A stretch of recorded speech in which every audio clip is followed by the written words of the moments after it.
Let us fight at Outlaws. He that fleeth, God give him his chance. Now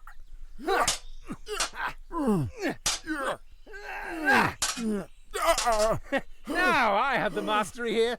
Off I smite this sorry swire.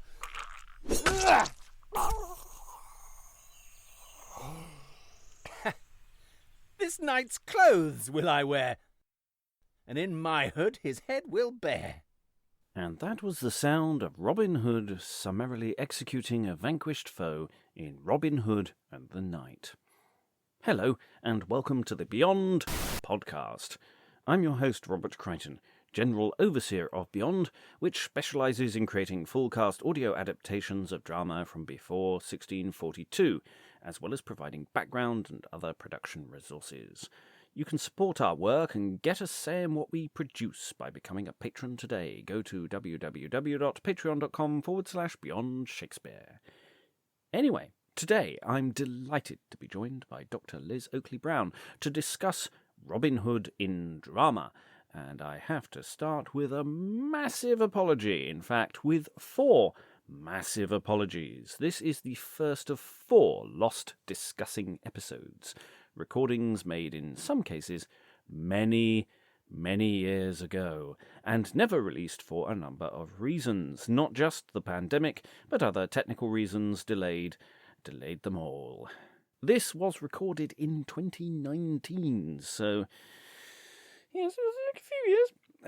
And it isn't the oldest recording yet to be released by a long chalk, so again, sorry. Anyway, before we go to my guest, a little background. Robin Hood appears in a fair number of surviving plays. The earliest we have done, full audio versions of at the time of recording, are Robin Hood and the Sheriff/Knight, which you've just heard, from the late 15th century, as well as Robin Hood and the Friar and Robin Hood and the Potter from somewhere in the middle of the 16th. And then there is a selection of large playhouse dramas from the end of the 16th into the 17th centuries. He kind of features in Edward I. He definitely features prominently in The Downfall of Robert, Earl of Huntingdon by Anthony Munday, plus possibly others, as well as The Death of Robert, Earl of Huntingdon, which you could perhaps think of those 2 plays as Robin Hood's Parts 1 and 2. Robin is mostly in The Downfall, and that follows mostly the trajectory of Robin Hood's plays, films, etc., as you would know them. The Death of Robert, Earl of Huntingdon is only really opens with Robin and then shifts over to Marian, as it were, and I say mostly by Anthony Munday, as well as other plays, including Robin in a slightly different way. He's there as a young man in Look About You, one we enjoy very much, and also as an older man looking over his shoulder in George a Green, another one we can recommend highly. Finally, there's the incomplete play The Sad Shepherd by Ben Jonson. This discussion will dance around all of these plays and includes cutaways to some of the recordings we've since made on these texts. Even though we frequently refer to the then recent script-in-hand readings by Red Not Dead at the Globe, these recordings you will hear are from our first look readings of all these plays, as well as a fun second look at George a Green, and of course the full cast audio stuff that we have already done. All links to all of those things are in the show description. So, let's say hello to our guest and talk about Outlaws. So, my guest, who are you and what is your purpose in life? I'm Dr. Liz Oakley-Brown and I'm Senior Lecturer here in the English Literature Department at Lancaster University. My interest in outlawry started when I was an undergraduate at Cardiff University, and I had the great pleasure of working with Stephen Knight. And that really gave me an insight into the possibilities of thinking about outlawry in terms of the cultural purchase of the figure, but also the popularity of that figure. And Robin Hood, of course, is one of those folkloric figures that has a vast appeal in Western culture. And so when I became a lecturer here at Lancaster, quite a long time ago now, I'd already published on the Anthony Munday play. That came via an opportunity from Stephen Knight way back as a postgraduate, when I was a postgraduate. So I thought it would be interesting to combine my love of Robin Hood and outlawry with piracy, as you do. And so in 10 weeks, I run a course called Early Modern Outlaws on Land and Sea, where we look at Robin Hood and also the figure of the pirate, predominantly on the early modern stage. Well, I'm quite happy to segue into piracy. Nothing like a bit of piracy.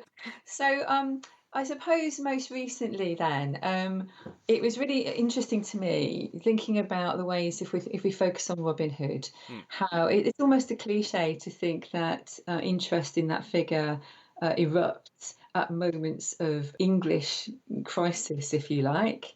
And I say this without comment, but how interesting then that the Globe decided in 2019 to put on a series of Robin Hood plays as part of their Red Not Dead series. And then I also had the brilliant opportunity of going beyond my interest in the Anthony Munday and Henry Chettle plays, The Downfall and the Death of Robin Hood, to look at the other plays that hardly ever get mentioned. Who is Robin Hood? Throughout the course of his life during the period we're talking about, what's going on? Well, I'm going to cite the brilliant Lois Potter, of course, who's actually working with the Globe on the series of plays. So she's kind of their academic consultant for all of the plays that are being performed. Future Robert popping in again. I should mention that Lois Potter is now a regular on our YouTube exploring sessions and will appear in a future discussing episode very soon. But anyway, back to the discussion as Dr. Liz Oakley-Brown references Lois's work. Playing Robin Hood, the legend as performance in 5 centuries, begins by saying that Robin Hood is... The essays in this collection work on the assumption that Robin Hood is a role rather than a historical character. So that gets us straight into the idea of this shape-shifting figure, if you like, that, yes, does crop up in the chronicles, and that's a whole other load of scholarship. But if you're interested in who is Robin Hood, the historical figure, you can do that. But I'm of the Lois Potter, Stephen Knight school of interest. Let's see what the kind of creative responses, if you like, to this figure have been.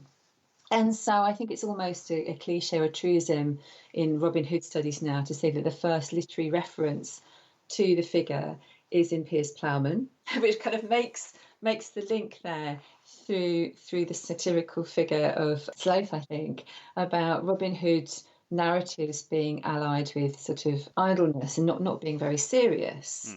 But actually, if you then turn to those plays that were performed from the sort of late 16th century on the stage, what happens is that they deal with all kinds of social violence. Actually, I mean, if I just go back a little bit to the medieval ballads, the Robin Hood that we see there in those fragments is not the kind of benign character who takes from the rich and gives to the poor. He sort of takes from figures of authority and keeps it, and often does dreadful, and I try not to smile when I say this, but dreadful acts of violence, as you probably know. Well, yes, I mean the text we worked on, the Robin Hood and the Potter I find fascinating because it's basically a protection racket. He's literally going, "Oh, you have some pots here." Let me see. Are the pots whole and sound? Yea, master, but they will not break the ground. I will them break. For the cuckold, thy master's sake. And if they will break the ground, thou shalt have 3 pence for a pound. Ha! Oops! And smash! No! Stop it! Outer lass, what have you done? Whoops! And smash and... Yeah. And obviously there's a fun element there in terms of tone because it's about collecting money and there's the community about... so it's working in a different way to a playhouse drama. Yeah. So the tone is obviously not as dark and evil as that suggests. But yes, there's a very different figure coming across. Exactly. And I don't know if you know Robin Hood and the Monk. Yes. Yeah, where we get decapitation of not only the monk but his small boy helper. And then, of course, Guy of Gisborne, Robin Hood and Guy of Gisborne, which is incredibly violent. And I think that most people are not aware of that ballad tradition, but I think it's that tradition that one needs to be aware of to get a sense of then what subsequent genres and cultures do with that figure, really. And what you get, I suppose, and this again comes out of Lois Potter's work on the figure, is, in those early ballads, you see this trickster figure, don't you? This figure who is very capable of disguise. And taking on different demeanours, quite often for, as you say, issues of extortion and extreme violence. But I think that's why Lois Potter can say, that he's a figure to do with a role playing, he's a role, because I think that's just what Robin Hood, scare quotes, then comes to stand for, really.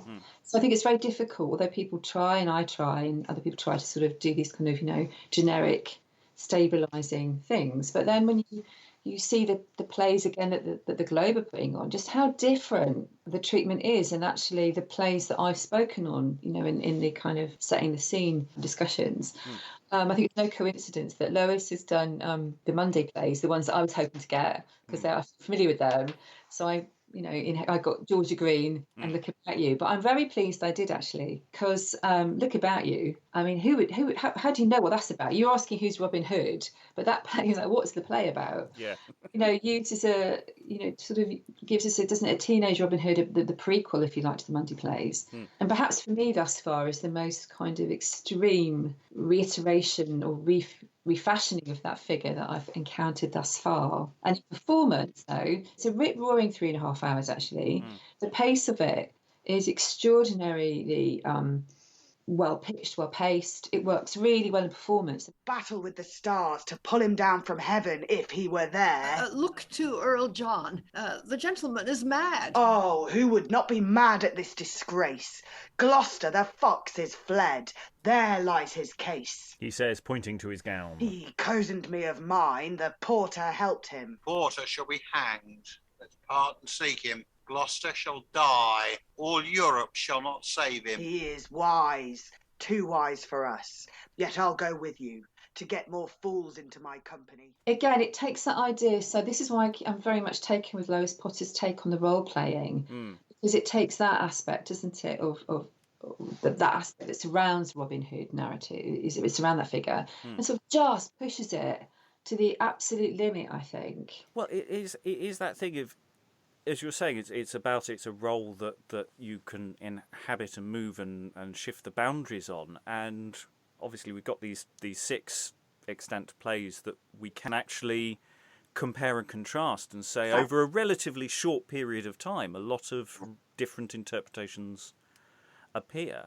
What would you say are the big differences between the plays? I would say that if you start with the first, which is a play I'm the least familiar with, actually, so I'm not going to say too much about it, except that what is that the figures in that play actually use a kind of a bookish. They enact an enactment of Robin Hood. It's very self-reflexive, isn't it? It's a play about a Robin Hood play. So I think it perhaps begins to show how Robin Hood moves from popular culture, folkloric materials to the professional stage in really interesting ways. Now, adieu. We go for news. A little serves the friar's lust, when nolens volens, fast I must. Master at all that you refuse. Such a potter would I choose, when I mean to blind excuse. While Robin walk with Little John, the friar will take his Marion. So will the potter, if he can. So that would be where I'd go with that. I suppose. And then you follow on, I guess, with Georgia Green. Yeah, I was going to say an approximate chronology. It's cluster. Somebody asked me on Twitter what the chronology was. And do you know?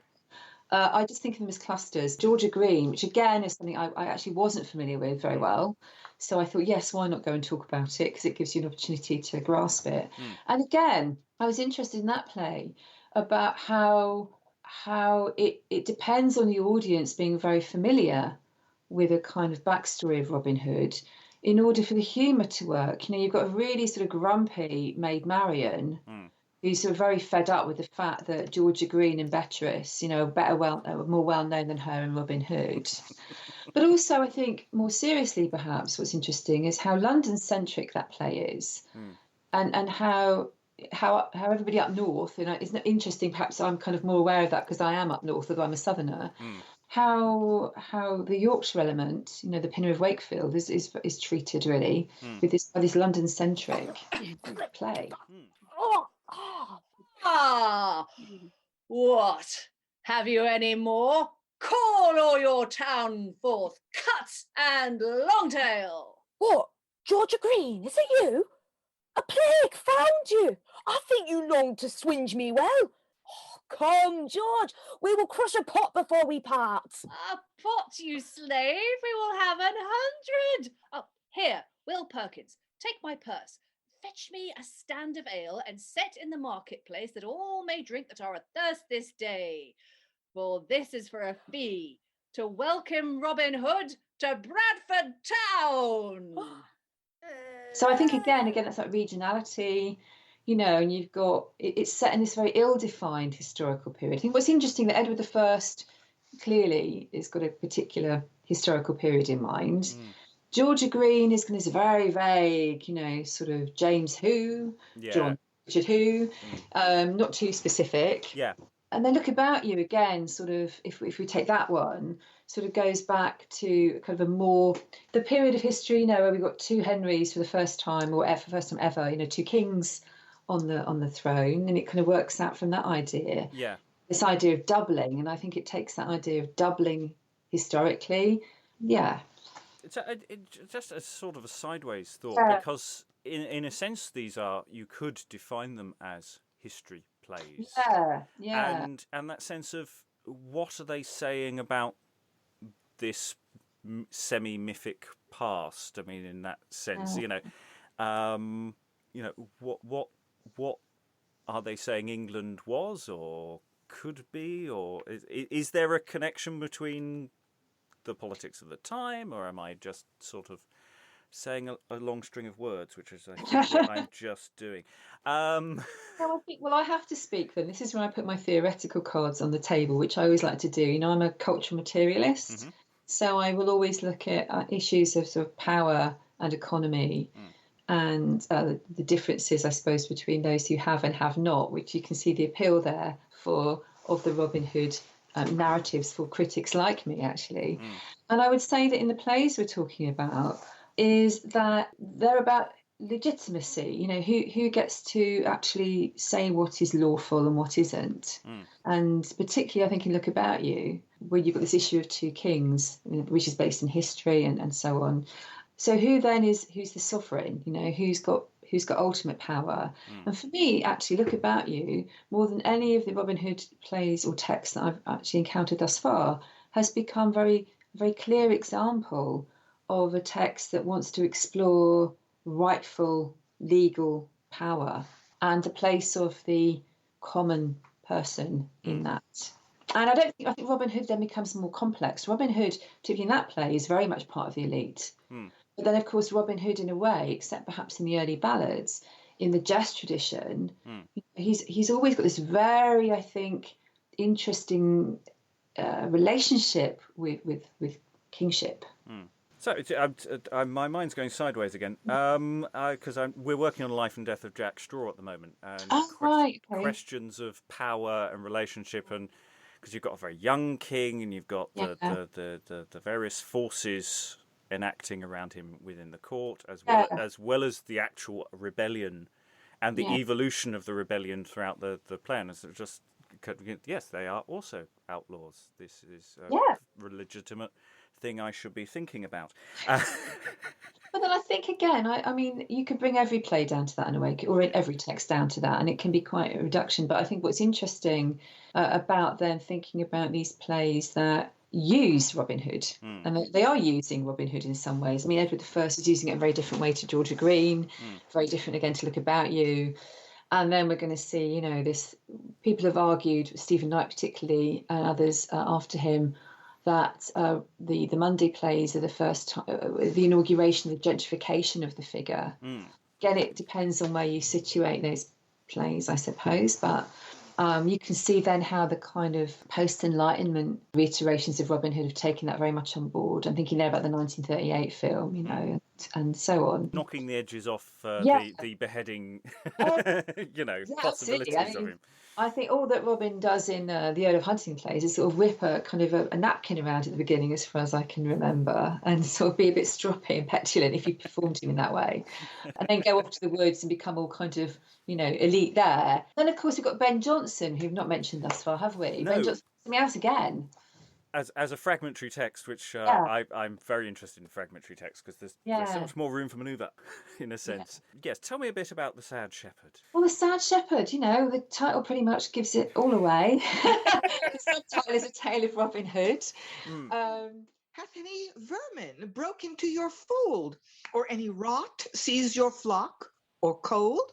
Or hath your fighting ram burst his hard horn, or any ewe her fleece, or bag hath torn? My gentle Amy? Marian, none of these.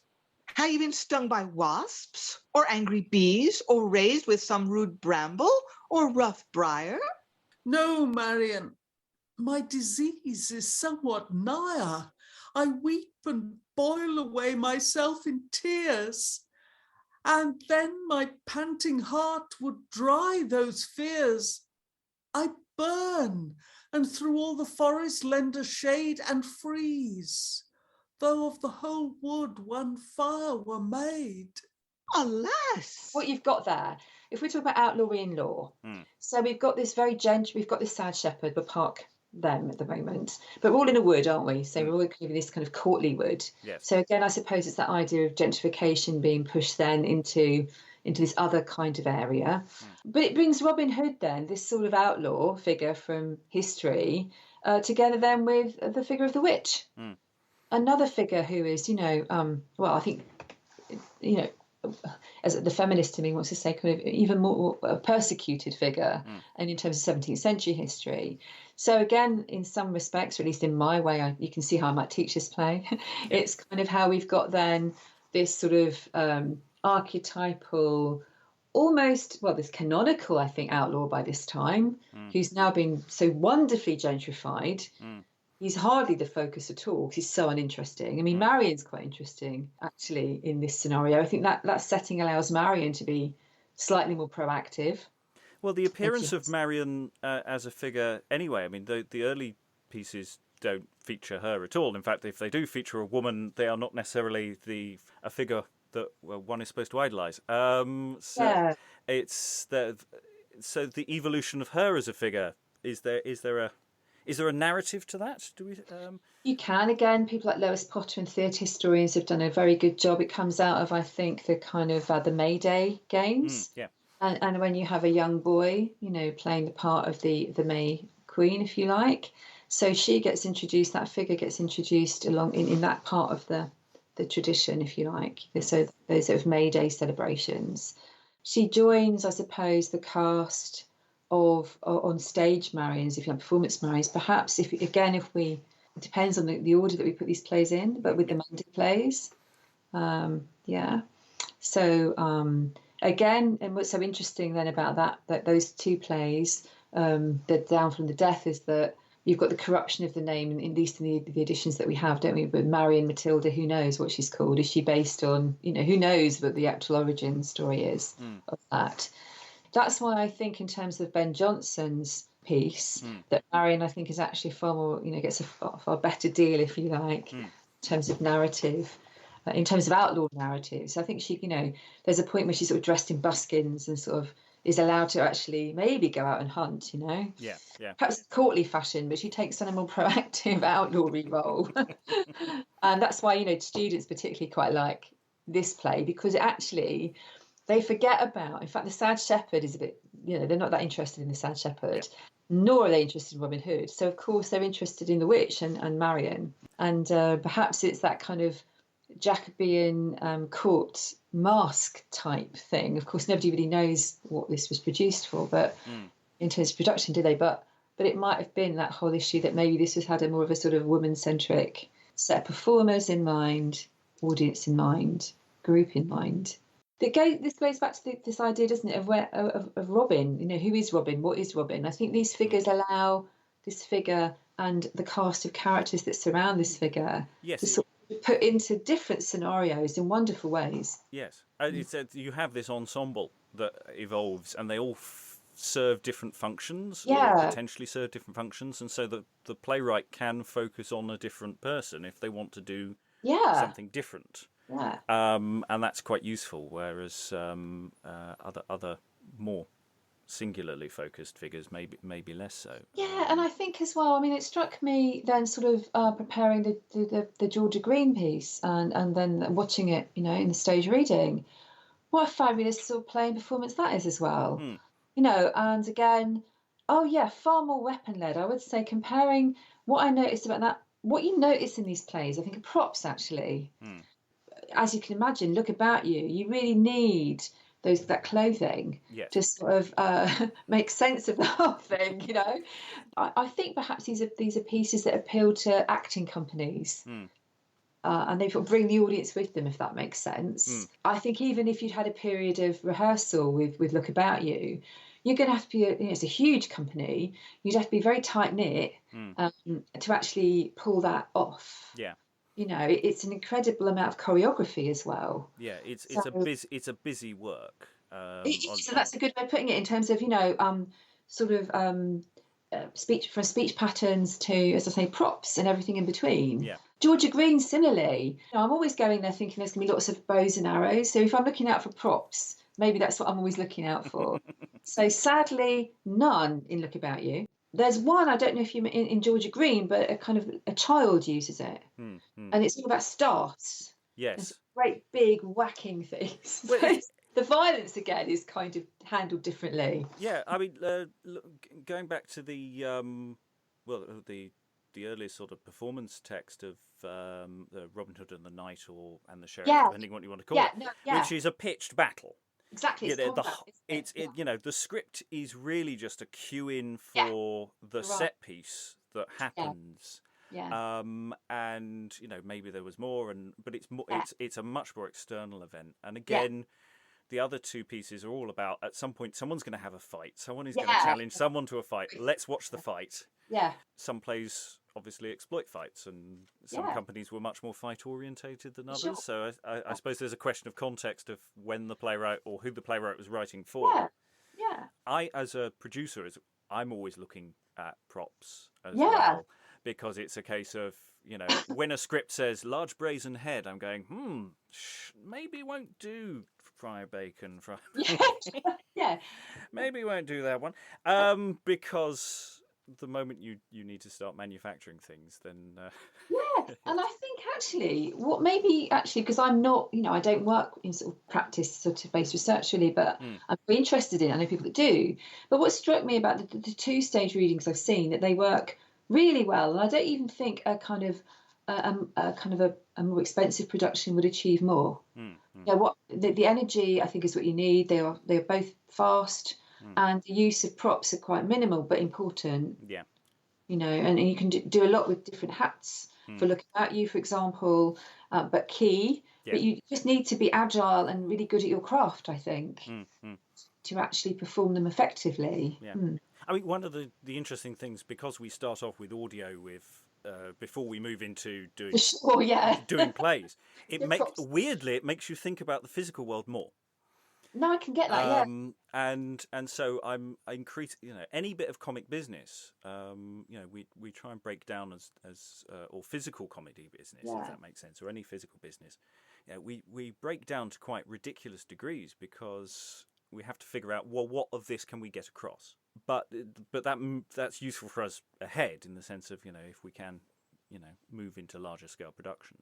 So I think it is about, but I also think about speech patterns as well, which is why I'd be interested to hear what you do, particularly with this tranche of plays, because, as I say, they seem to me to really, really focus on the craft of the late 16th century professional theatre in ways, you know. The more I see and the more I think about it and the more I have conversations with people like you that are kind of expert in this area, the more it gives me another way into thinking about the texts in terms of, you know, their different sort of appearance, their spikes, you know, in kind of history, if you like, and who's kind of driving them to be performed. And yes, they are popular figures, but I'm guessing, this is speculation, obviously, like a lot of this is, but for companies, they can take a figure that they can reckon that most people have heard of somehow and do things with it. There's a reason why even today revivals of any format in films, you know, people keep remaking things and doing things with the same materials, including Robin Hood.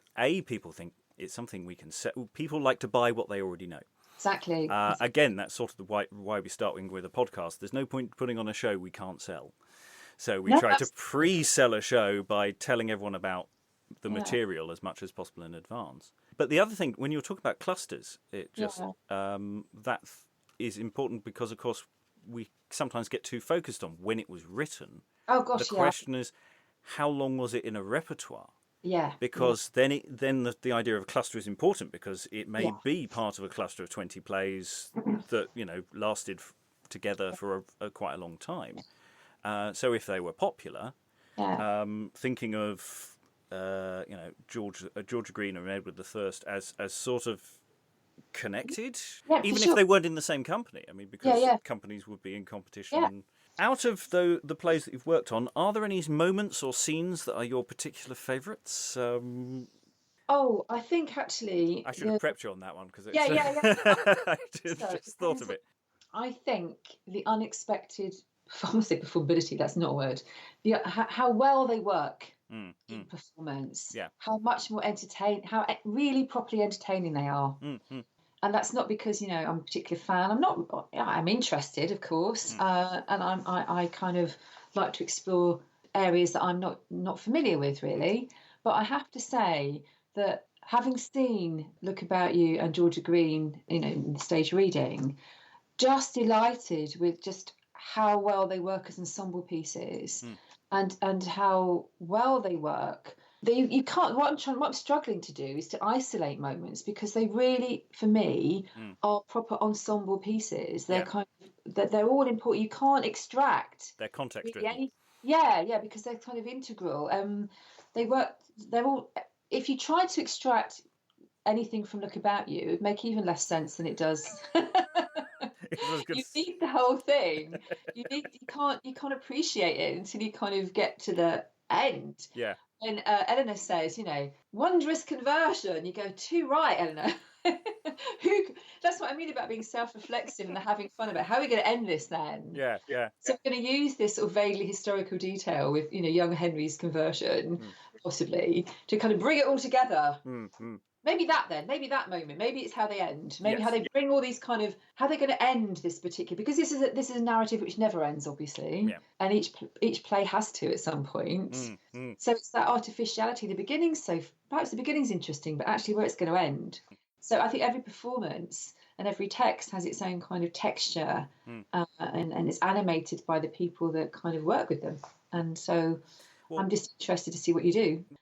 I just love working with or alongside or watching people sort of animate these particular texts, because it's not what I do, but I love like thinking about them. They help me think through them. I think just to end on Look About You, which is a pretty good place to end, that, you know, King John is in this kind of tragic mode and talking about revenge, you know, and young Robin's doing something else completely. And then you've got, you know, the kind of, let's call them the comic figures, you know, sort of like Skink and Redcap and Block.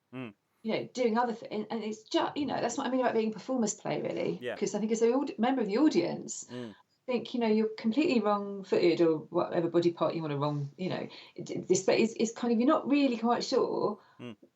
I suppose with Robin coming on, you go, oh, maybe it's Robin. Oh no, it isn't.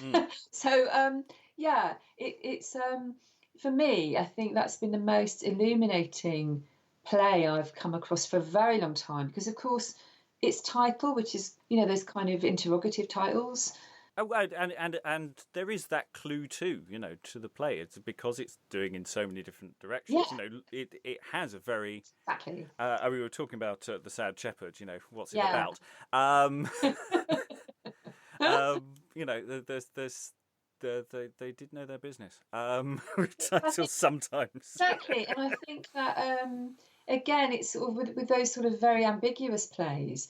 You think that in terms of marketing them, they had, particularly that play, is sort of bouncing off of the popularity of all kinds of things. And that was our discussion on Robin Hood. Many thanks to Dr. Liz Oakley-Brown for giving their time to discuss the plays and for being so patient with the release of this recording. And you'll be able to hear more on Look About You in an upcoming episode soon. In the clips of full cast audio and readings were, in no particular order, Gear Madland, Lois Potter, Alan Scott, Bryony Sparrow, Helen Good, Alexandra Katagida, and Lynn Freitas. And all of the Robin Hood material can be found via links in the show description. You've been listening to the Beyond Podcast. Follow us on Twitter at Beyond Shakes, support us on Patreon at patreon.com/Beyond Shakespeare, or buy us a coffee on ko-fi.com/Beyond Shakespeare, and all that jazz. Till next time, I've been your host, Robert Crighton. Goodbye.